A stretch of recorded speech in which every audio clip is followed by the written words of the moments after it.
Welcome to the Sold Too Early Sports Card Podcast. Like that awkward Thanksgiving dinner with your family, you can't escape us. That's Kai. I'm a Thanksgiving Day football legend. Welcome back to the podcast. Kai, how the hell you doing?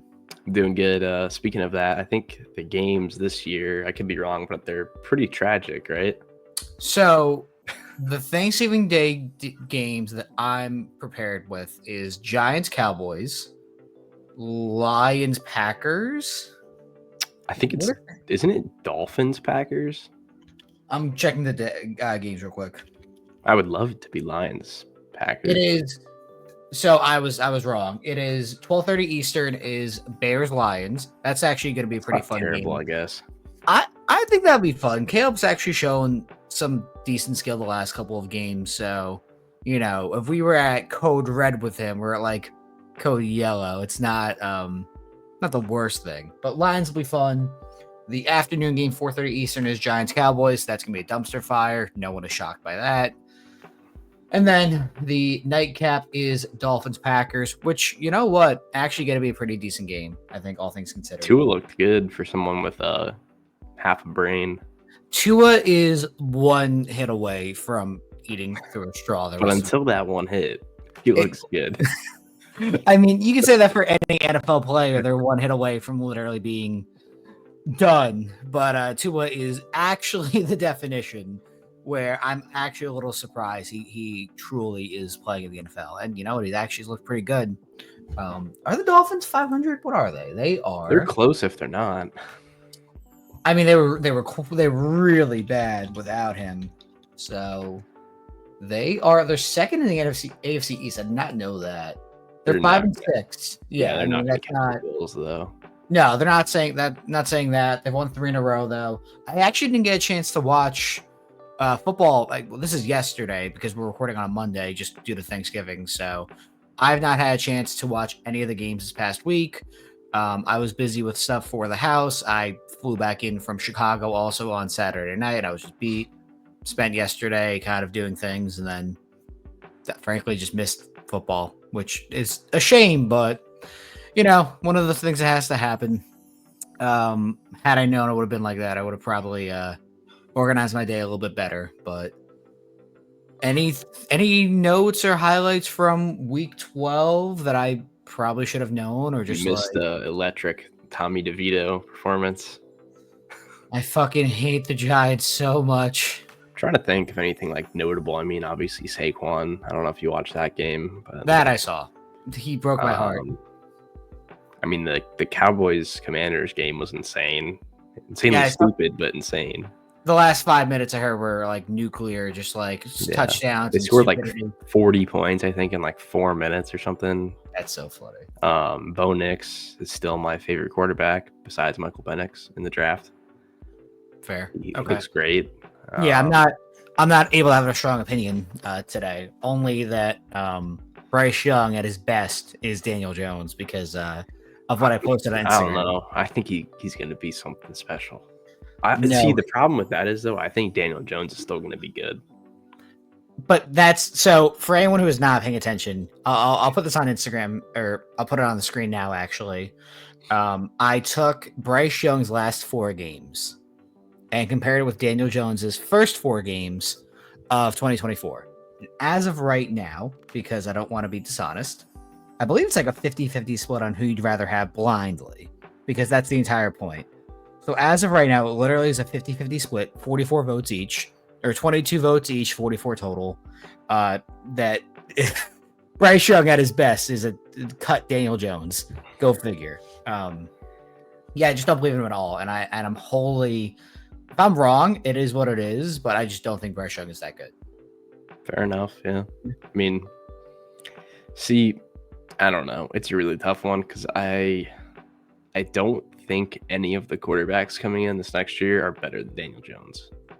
Wow, that is terrifying because I'm not someone who watches college football. It's just like not my thing. I don't really have a strong opinion on it.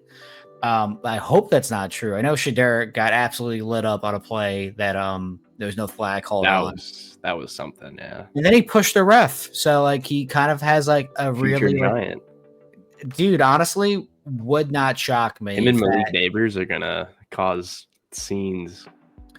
So I do want the Giants to draft Shadur. I mean, that is probably a very bad look. I can't imagine that the Giants scouting department really loves that.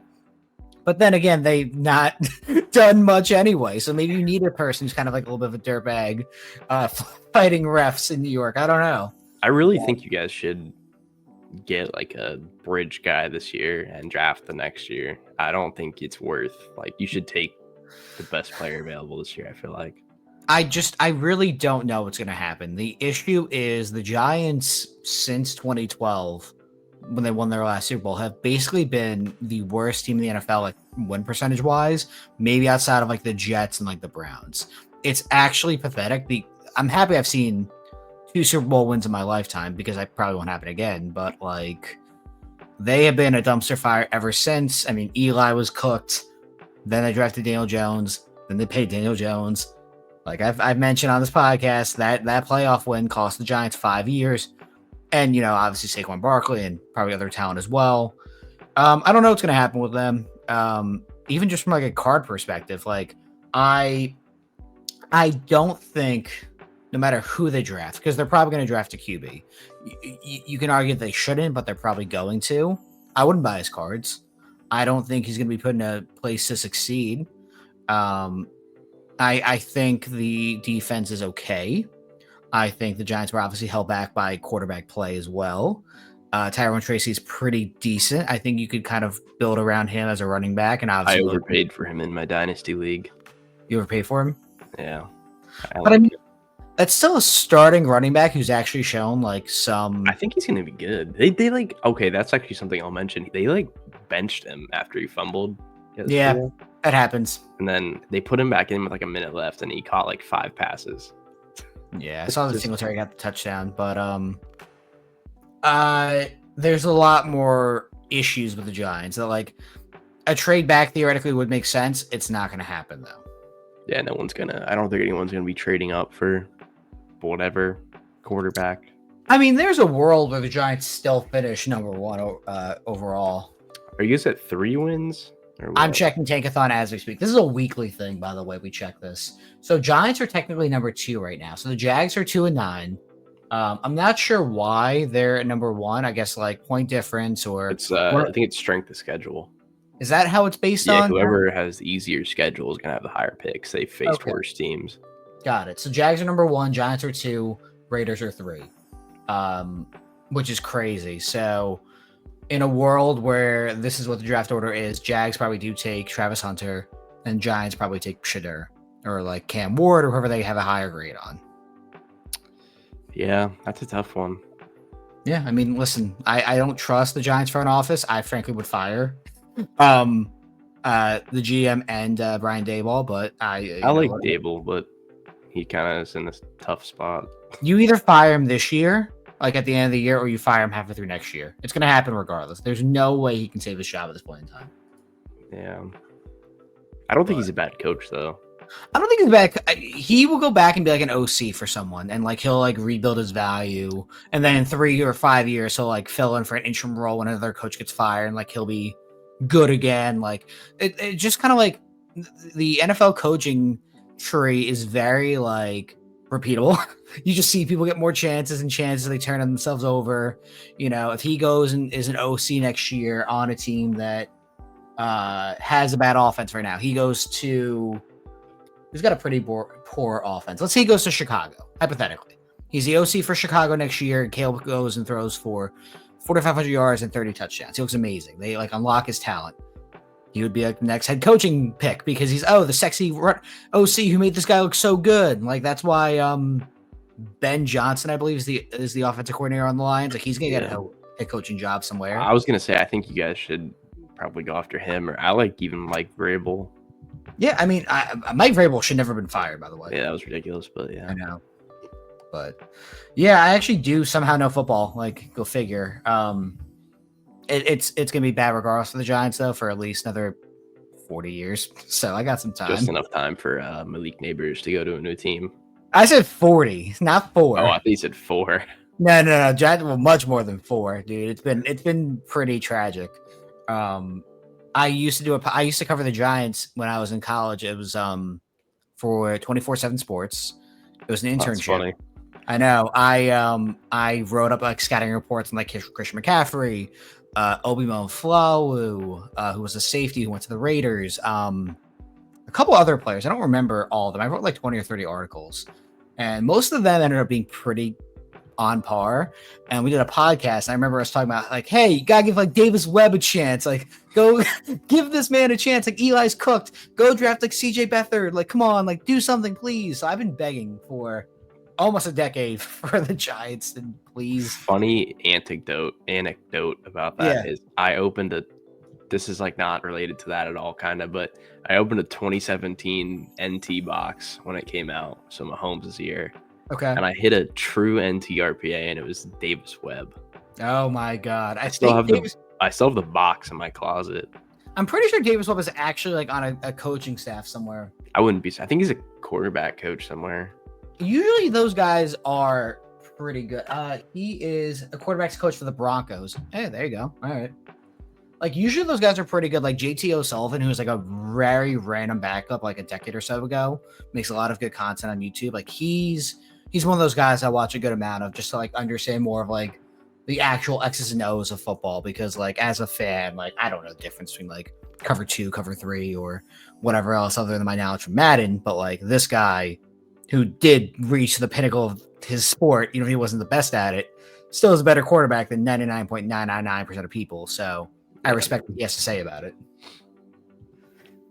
Yeah. Hey, hashtag thank you, Davis Webb, I guess. This is a sports car podcast. Let's talk through Chicago.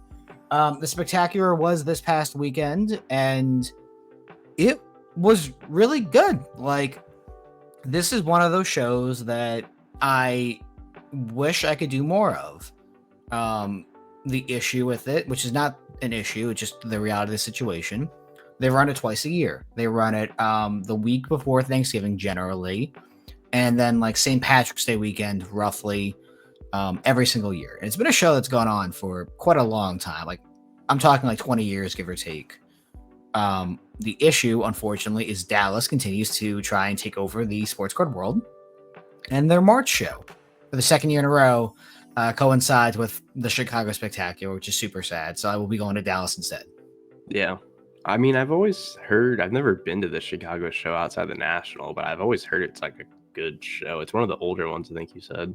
Yep. It's very, very good.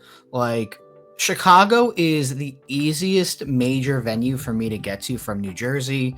I woke up on Friday at 5:30 Eastern. My flight was at 8 a.m. No issues getting in or out of Chicago. Like, yeah, I mean, it sucks the day of, but I went to bed early on Thursday night into Friday. You know, did the show from 1 to 8 p.m., had dinner, went to bed because I was just tired at that point. Like, if I pushed harder and grinded more, maybe could have found a trade night, but like, it's one of those things where you can get in the day of, do the show for a full day, be there on Saturday for the entire show, and then leave and go to the airport and like hang out. It's a pretty easy experience. There's not a 40-minute Uber you have to worry about. It's super connected to the convention center and all these hotels right by it. Like, it is the best venue for a major show that I've experienced with. And, you know, I'm excited, obviously, that National's there for 3 years. I'm excited that I'll have vendor space. I'll figure all that stuff out in greater detail as time goes on. Like, it's one of those things where, like, knowing what I do now and having been in Chicago for so long for that show, it's actually the longest show I've ever been to. I've been going to that show since like 2017, 2018, which is kind of crazy. Yeah. I mean, it's the best set up venue. So, I mean, I'm sure they just will like chop it in half kind of for the smaller show. So what happens with the show, and for anyone who's never been there, the Donald E. C. in the convention center is massive. When the National actually happens, they open up like the first floor for the entire show. The Spectacular, if you've been to the venue, is upstairs. So like if you walk in the main entrance, there's like a Starbucks in like the back right-hand corner and an escalator upstairs. When you take that escalator up, there's another smaller convention hall, let's call it, and that's where the show is. And it's what's about the size of it? I don't know, a third of the size of the Dallas Card Show main room. It's a pretty decently sized show. It's a couple hundred tables, 300, 350, give or take. You know, you always have those people who have like vintage or memorabilia or whatever else. It definitely does have an older clientele to it as well because it's been going on for so long. But I've even seen it turn over more towards the younger generation, you know, people my age, a little bit younger, whatever else, who've gotten in there. And it was a quality show. Like it's one of those things right now, like because I'm in the process of buying a house, my budget, my spending ability is less than probably in any time since COVID, honestly. Like this is the least I've been able to put into cards because frankly, buying a house is more important. How dare I, right? I'm such a piece of shit.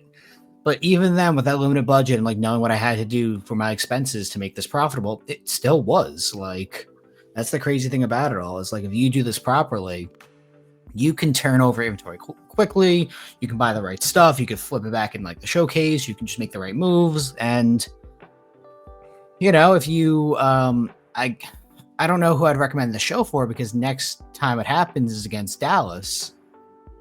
It's funny because the best case scenario would be if you lived in Chicago or in that area and you fly down to Dallas on Thursday, Friday, do the best 2 days of that show, and then fly home Friday night and go to Chicago for Saturday and Sunday if you really wanted, and then go home. Like that would be the best of both worlds because the Dallas Card Show just wipes the floor with the Chicago Spectacular, unfortunately. Yeah, I mean, I'm sure if you're like local to Chicago, maybe it works out better for you. I don't really know, but well, they're adding. They've added this before, but they're doing another show in Detroit, which I will consider doing. It's I believe in May actually. Like I've never been to Detroit. I've never get ready to be robbed. Listen, yeah, probably. Like I'll just I'll get private security or something. Like how bad could it really be? Man says before getting mugged. Comes back with one eye. I actually have 3 eyes. I took someone else's. It was part of a trade-up challenge. No, I don't listen. Like I'm very open to the idea of looking into new shows in 2025, especially late summer, or I'm sorry, late spring, early summer. I've already set up the show calendar release for the first part of 2025. I'm only doing Dallas up until the May show. I'm skipping February Burbank. I'm kind of happy that Fanatics Fest or Fanatics Collect got canceled. What else was there? Another show? They just suck in general. I don't even like Fanatics anymore. Fanatics is really going through it right now. So as of recording, their weekly auction that ended yesterday, Sunday, was delayed due to unexpected traffic. It's like the third time that's happened in the last couple months. It's a really bad excuse. Did they actually come out and say, Kai, they're restarting it tonight? Yeah, they posted and sent emails. I think they're just extending it till the end of tonight. Like they restarted them right after the glitch happened, and they just go higher than they were gonna go. Like nothing else happens. Like it doesn't make any sense. But no, it's I don't really get it. I mean, we've obviously heard rumblings that something could be wrong at Fanatics Collect. This is, I don't think, connected to it, obviously, but the conspiracy hat comes out and says, what if it is on purpose? The prices were too low. If anything, the bid should be reverted to before extended bidding started. That would make too much sense, Kai. The fact they actually have not done that is scary. They've never done that before. Yeah, how dare you? We want to take more of your money, sir. Anything that you were like targeting, like for PC stuff, or just like? I mean, you're gonna laugh at what I was bidding on, but I was winning a bunch of T-Law stuff. So I actually, if money was more readily available for me, I would be buying T-Law. I've been saying it for a couple weeks now. Like this is a pretty good buy low on him, and the rationale is this: I don't think Trevor Lawrence is that good. I don't think Trevor Lawrence is actually that bad. But guess what? The Jags paid him $250 million, $270 million, some absurd number. He's either like the top QB paid in the NFL or in that short list. they're not going to bench him. He's going to keep playing. Like, he's hurt. Okay, move on, whatever. I mean, it would almost be better if he doesn't even play this year. Like, nothing else I can would, really happen. dude, at this point now, you're not making the playoffs. Mac Jones is a great tank commander. Just go 2-15. Commander, that's a new one. No, tank commander is a very common phrase. I've never heard that before. Really? Okay. Yeah, that's fine. So let Mac Jones just will you to 2-15, 3-14, get a top 2 or 3 pick, get Travis Hunter or whoever you think you want, best player available, or trade out. If like you just say you're going to draft a QB and obviously everyone knows you're bluffing, but someone's going to get antsy. And yeah, the Jags have committed so many hundreds of millions of dollars. You can commit a couple $1,000 to whatever cheap Trevor Lawrence shit, because obviously he's going to keep playing. And, you know, the Lemmings will come out in June or May or whatever and be like, hey, I need to buy these. I need to buy these cards. Come on, let's do it. Let's buy right now. I mean, and he's so cheap compared to like 2 months ago. Like, it's stupid. I was looking at a limited RPA that came across my table in Chicago, and it was under $150. And I tried to get it from the guy. He just said, like, I can't do it. Like, optic color on card autos are like $200. I'm gonna fucking start buying some. You know what? Like, I've been playing with better meme not coins. outbid me. I've been playing with meme coins lately, so I don't think I'm allowed to really give financial advice because I'm a fucking idiot. But I mean, yeah, I was buying Stroud for a while. He didn't look great yesterday, obviously. Oh, that was another one. He ran out of the back of the end zone and lost the game. Wait, what? He did a Dan Orlovsky? Yeah. But he actually fumbled at the same time, so like it flew. Yeah, it was a whole thing. But was it a safety or was it a touchdown? It was a safety because it just That's flew out of the hilarious. back of the end zone. But he didn't look great. But I've been buying him. I've been buying Bryce Young. I'm gonna start buying T. Like, I just like these dudes at their price points. I was thinking about buying AR, but he's still a little expensive for how mid he is, even though he looked pretty decent. I saw his stat line. It did not look pretty decent. It didn't reflect the watching of the game. Okay, whatever you say. They also played the best team in the NFL, so. Would they play? The Lions. Oh shit! Yeah, they'll do it. Okay, fair enough. Yeah, that's a tough one. You'll never get me saying to buy AR. Buy Bryce Young. No, Bryce Young is ass. Dude, he is so cheap. Because he's just not that good, and he's not bad. His best stretch of games is Daniel Jones level. Dude, you can buy a silver for $20. Okay, maybe we should consider this. That's really bad. Oh shit, I just sold some Roki Sasaki chromes as we're recording. $85 each for 3 of them. Let's go. I have to go through. I have a whole 2-row of stuff I need to go through with him and other guys. It is sorry to divert the conversation. We'll finish up with NFL chat in a second. I don't care. Let's wrap this up and then we'll talk about Japanese baseball. If Bryce Young silvers are that cheap and like, what does a PSA 10 do? Like $120. Holy fuck! Yeah, just buy all of them. That's what I've been doing, honestly. So that's I mean, yeah. Do I? Once again, like my perspective is that of someone who wants the sports card hobby to be more knowledgeable, more critical thinking, whatever. However, if you're telling me that people are that dumb and the Bryce Young silver is at $20, which is frankly, if you bought a blaster box, they still have, they were at Target or whatever, Walmart, and they're $40, 50 maybe, give or take. I'm not sure like what they were selling at when they were in stock. Let's say $45. I mean, retail was probably like $30 or something. I don't know. Like, actually, flipping them for like 60 though, or something stupid. That's either way, still wild. I mean, obviously Bryce Young was not the target there. You want to go after Stroud, whatever. But if you're gonna buy Bryce Young because you're like a buy low candidate or like you have a limited budget, whatever, and you can grade it, and a silver comes back as a 10, it's worth 5 extra money after grading costs because $19 a pop, whatever, or even more if he plays well. I mean, by the time you get those back high, it'd be the end of the year anyway at this point. Well, it'd be perfect to be spring. No, I'm convincing myself that this is not the worst thing ever. I think what you're doing is smart. Did I just convince you to buy Bryce Young instead of a house? No, you didn't convince me to buy Bryce Young. I'm going to buy T-Law. I'm going to probably just look for auctions that end over the next 30 to 65 days, whatever, and if they're clean and they're gradable, grade them. If not, then like hopefully just PSA stuff or SGC, at least with him, the Jags have committed hundreds of millions of dollars to his contract. They're going to play him. It would not shock me if the Panthers traded Bryce Young. And if they traded Bryce Young, you better hope it's to a team like the Raiders or the Giants and not someone like the Chiefs, hypothetically. I don't know. Like somewhere he could actually play is what I'm trying to say. Imagine if Mahomes got hurt, though. I mean, it's not like Mahomes' weapons are incredible this year. Nah, they're not bad. They're not. They're definitely better than DeAndre Carolina. Hopkins, Worthy, Kelsey, Pacheco, Hunt. I mean, Pacheco's been hurt. Kelsey definitely. Marquise Brown will be back soon. Yeah, he might be back. I mean, Rice next year. Fair enough. Right now, his weapons don't look the best. I mean, Kelsey definitely kind of looks cooked. Like you might see him playing. He's insane. What do you mean? Kelsey's been bad like most of this year. Look it up, dude. Look it up. He started the season terrible. The last 2 months, he's been like the best tight end in the league. Is that true? Yes. Am I wrong here? Hang on. All right, I might be wrong. Let's see. I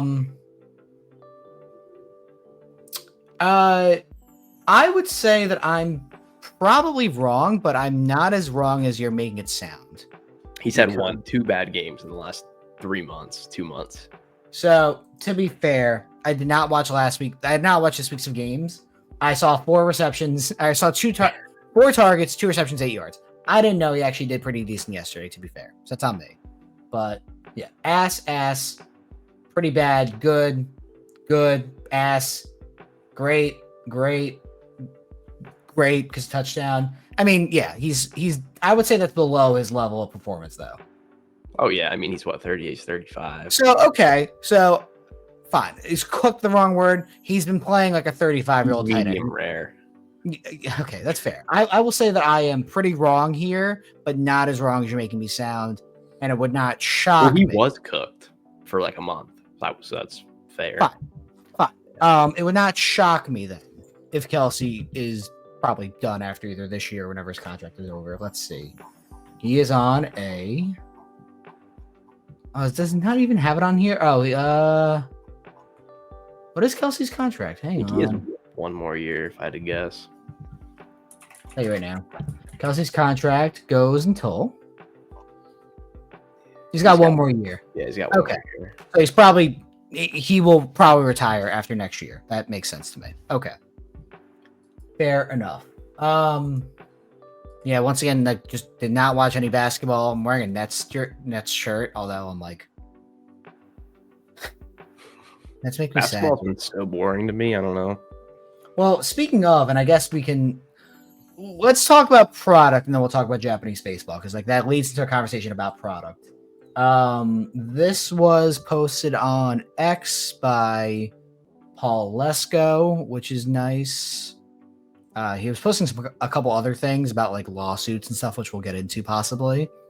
This is an updated calendar of products releasing from Panini over the next 3 months, because I see February at the bottom, based on sport. So Prism Baseball, whatever, who gives a shit? That actually is coming out in 3 weeks.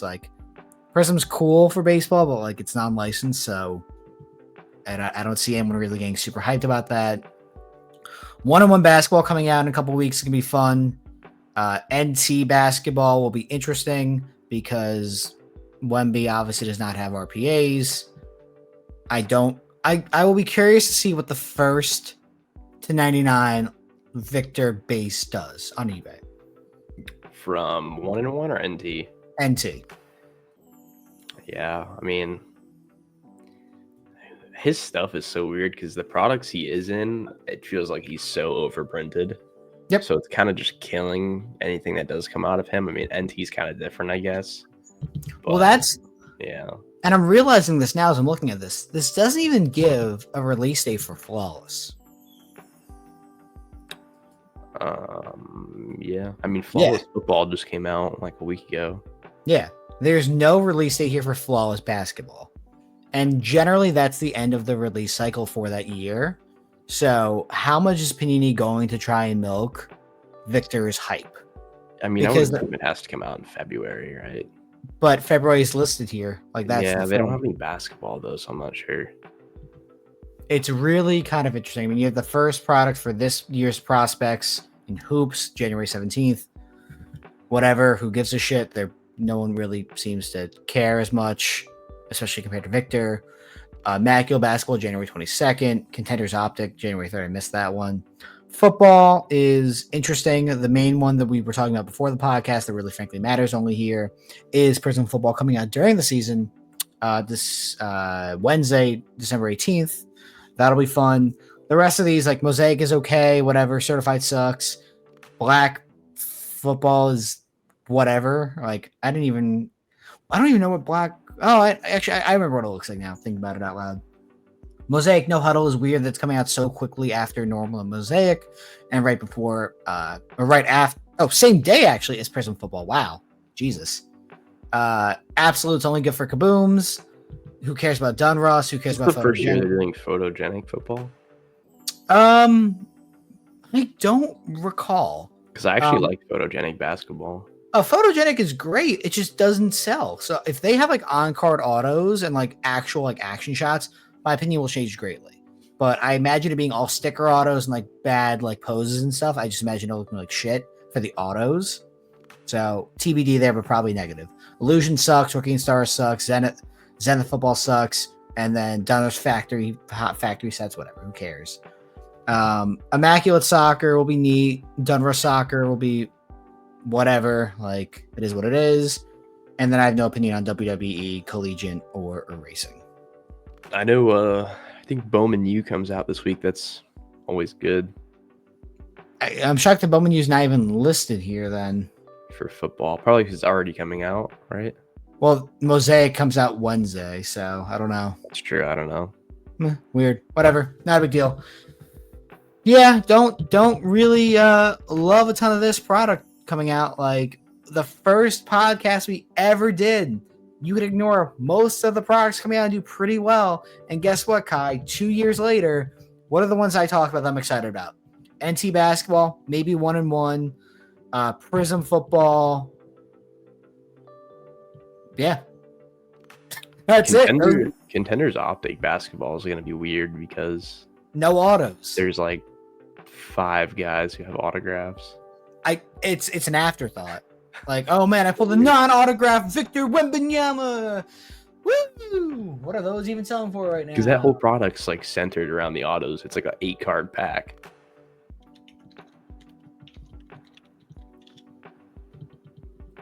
Let's find out. Oh boy, $97. That's ridiculous. $10. Okay, so they. I guess I could have gone to Card Ladder actually. Man, $3 for a base Contenders. Super cool. That's kind of neat. The 1-of-1 stub that's $7,800, which still feels like that's overpriced. $4,000, $1,800. Yeah, I mean, this is to me, this is peak stupidity. Yeah. Yeah, I don't really. I'm thinking of the next day autos that say no autograph on them, I guess, because they've done that in Contenders before. Like there was a random running back in football. I can't remember who it was that had that. Yeah, that's why I'm kind of shocked that I'm looking through this now and I don't even see like that. I mean, they just turned it into a base because most rookies that have autos and Contenders don't have base cards. Got it. Oh man, Victor's in trouble. Someone call Panini. Oh no. It's actually kind of funny. I wonder if he's like would be in trouble if that got reported. No. What are they gonna do? They also, not for nothing, on Mercury, they had one of the cards with the NBA logo on it that shouldn't have been there. Yeah. So I don't think Topps is allowed to really say shit. Yeah, this is dumb to me. I don't know. All right. What else can we talk about? I touched on Japanese baseball a little bit because obviously I just sold some more Roki Sasaki's. What's super funny, and they're sitting behind me, I brought a box of NPB to Chicago, and I have way more. I think as of right now, I have 95 SGC 10 paper Roki Sasaki card from NPB, and after today, probably 7 to 15 PSA 10 chromes. This just did $85 each, and I have a bunch more. I mean, Kai, not for nothing, we're better influencers than your hobby heroes because we talked about this for literally a year. Like, that was the best sort of ROI thing I've ever done in sports card was the Japanese baseball. Well, to And me, what made it fun was the ability to, this has basically been totally lost in the world of cards, is the ability to open boxes and make your money back and actually have fun. I know this was the single most fun thing I've ever done in the sports card world. The podcast number 2, like actually, I genuinely mean that. The amount of Japanese baseball I opened for as long as I did, for the price I did, and the fact I not only made my money back, but made way more as a result, the single best thing I've done in sports cards. Dude, I opened like a 50th as much as you probably did, and it was so much fun. It was probably the most fun I've had in cards in like the last like year. It's really kind of a shame too. Like, yeah. Obviously, talking about it on this platform, like we've gone through this multiple times. You look at StockX, like the prices exploded as a result. Like, and this is not the largest podcast in the world, but I think it appealed to a lot of people. People wanted to have the ability to open cheap wax and make money. When Yamamoto signed with the Dodgers last Christmas, give or take, I was the only one in the U.S. with them. Paper SGC 10s, so not even a Chrome and not even PSA, were selling for $90 each. So you have to think about how many I had. And that was one player. There's still Roki, who I've been selling, and there's one more who's coming over next year, Murakami, who's the hitter. That product is still turning over profit a year and a half later after opening it. And not for nothing, there's other plays that we've considered because there's literally a group chat called NPB to the Moon, which was created for our stupidity. So go figure. Yep. It's a fun time in the world. It's just like, I don't want to call it sad about how like that doesn't exist in like actual sports cards anymore. Like it's weird. No, we found a cheat code hilariously, and that's literally, the best way to, like, it actually kind of is, because for that to have happened, you needed another major league that does not have affiliated trading cards. So, okay, pickleball. Is there a professional pickleball league? Maybe. How many people give a shit about it? No one. If it does exist, I'm not even sure. Like, there's no American sport that can come out right now that would have trading cards if people would really, really want. XFL tried that, or AAFL, one of the leagues tried trading cards, and it failed because the league folded during COVID.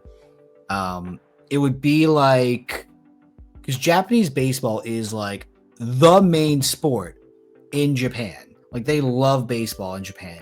It would be like if cricket came out with a product. That would be another equivalent, because it's just one of those things where it's probably not going to happen again. And if it does, how do you translate that to then an American appeal for a market? Because yeah, they cricket trading cards, if there doesn't already exist one, cool. Who the fuck is going to buy that in America? Well, I think it was also the fact that like you could not hit like a gold Yamamoto and you'd still be able to make your money back. Like, you could hit 2 base rookie cards, grade them, and you could make money, which is like, yep. If you're opening a box of any sort of product of any of the major sports, like, it's literally a gamble of like $300 to $5,000. Like, there's no product where you can get 2 rookie cards that aren't autographed or patches or refractors and make your money back or make profit. Like, it's just not possible. No, it's not. And I wonder what they're at right now. I believe even still, if I wanted to buy it on StockX, which is where I got them, because now they're making more NPB product. Do you have any sealed boxes left or no? I opened all of them. I'm a cracker, dude. Like, the reason why I worked so well was because it was the first one. Like, Bowman NPB, you could buy right now on StockX for $315. I paid half of that over the last year and a half. Yeah. Let's see, I'll pull it up.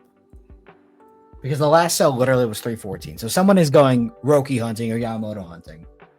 Like, oh, it's gonna make me sign in. Let me close this down and then do it.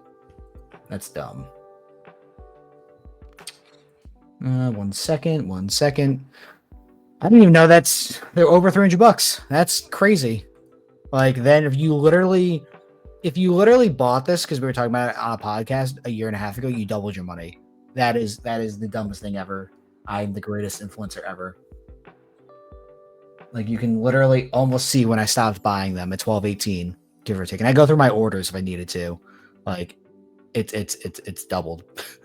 just so stupid. I mean, that could be an outlier sale, but hey, a comp's a comp. Isn't that right, everyone? Is this the peak? Is this the peak of a Bowman MPB? Well, I was just meant like in a literal sense that the highest sale. It is. It is not. It's not the highest sale. 391 New Year's of this year. It is basically the highest sale though of 2024 outside of the first week. Because it was dropping actually. It got as low as 185. Now Damn, we should have bought back in. Well, the thing is that's what it was. That was one sale. So if you look at the market data, that was the only sale in October. Like there's been 4 sales of this. 1, 2, yeah, since July, which is crazy. That's it. Either the product like they stopped having it in stock, or people just wanted too much money, or they were looking for other platforms. That's the other thing too. Is like you needed to have an ability to buy this. Like some hobby shop in Japan made bank off of us. Yeah, or a year or two there. With what they thought was like a dead product. Yeah, literally, because we didn't buy it when it released either. I think this released like, 12/17/2022. Wow, you're telling me their product came out in the same year as the players? Holy fuck, right? God. And the retail price was $480 for 4 boxes. So that's what Oh wow, so they 120 bucks might have got crushed. I mean, that could have been the retail price. Well, I'm assuming they paid wholesale price, but even then, if you're buying at 160 or whatever for a 4-box lot, they probably got crushed. Plus shipping it from Japan to Plus StockX and stuff. Yeah. Yeah, I don't really know. And the funny thing is too is that I've bought also Topps Chrome NPB for the same. This is the second year this product came out, and there's no market data here. You can actually probably see when I was buying it if I scroll down enough, which was damn, those were cheaper. Oh yeah, dude, Topps Chrome was great. The reason why the Bowman MPB sells for what it is, it's Bowman. That's it. They care about the Bowman Chrome sticker or logo. Because doesn't Topps Chrome have the rookie logo though? The Topps Chrome from 2021 does. Oh, now remember, this is a conversation that I've had a ton over the last couple of years, to the point where my friends have unintentionally anointed me as Mr. MPB, which is fucking hilarious. Remember that. Like I found an opportunity where others did not see it. Topps Chrome. And obviously he has like Japanese products too, but like Americans are stupid and don't care about that. Like that's his. This is not even a rookie for him, but it's an earlier year. It's the first Topps Chrome. So does 22 have the rookie logo? No. None of them have the rookie logo. The reason why you can make the argument that oh, this is sick. That's a good card. I like that set. Yeah. Yeah. There's Bowman. So he doesn't even have a card in 2022. So no, he does. This is 2022 right here. It's horizontal. That kind of sucks. Yeah. It's not a rookie. That's not the best picture. I think it's actually from his perfect game too. Doesn't he have a card with a rookie logo though? Or am I tripping? Does he have a logo? Does he have a rookie logo? I don't think he does. The reason why the rookies are selling for what they are right now is because this is the first Bowman product ever for MPB. So it is his first Bowman card. It is not his first Bowman card where it's the first on the card, but it is literally his first Bowman card, just like everyone else. Same thing with Yamamoto, Yoshida, Murakami, everyone, because it was their first Bowman card, because that's when it first came out. Now, not like it was a prospect because he was already pitching in the NPB for 2 years, give or take, I believe, because he debuted, I think, in 2020. So it's one of those things where, Jeez, dude, the top Chrome rookies are doing very well right now. I know it's great. I wish I bought more of it, but I didn't. Oh my goodness, they're like $80 raw. It was 2021. I'm sorry, but I do remember the reason why I knew about Roki for years at this point was because of the perfect game, which was during COVID. Didn't he threw like what, like a 11 inning perfect game or something, right? So April 10th, 2022, he pitched it. It was 19 strikeouts, 13 consecutive. Yeah, it was crazy. And then the start after that, Kai, he pitched 8 perfect innings. Yeah. They took him out. So, yeah, I knew it was during COVID. I didn't realize it was 2022. My perception of time is clearly off a little bit. But, yeah, once that happened, I was like, I want to buy that guy. And I found a way to. Follow me for investment advice. I'm totally good at this. I totally know what I'm doing. And now your whole closet is filled with Japanese guys. It's literally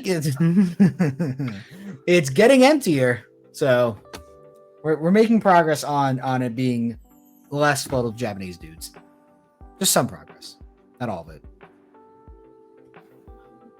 But yeah, anything else to talk through? We actually were more coherent with like actual strategy this go around. Kind of weird. Now, I mean, it's the holidays. I mean, there's probably not going to be that much going on. I mean, I guess Prism comes out. Football, we'll get to playoffs in a couple months, I guess, 2 months or so. But yeah, not much.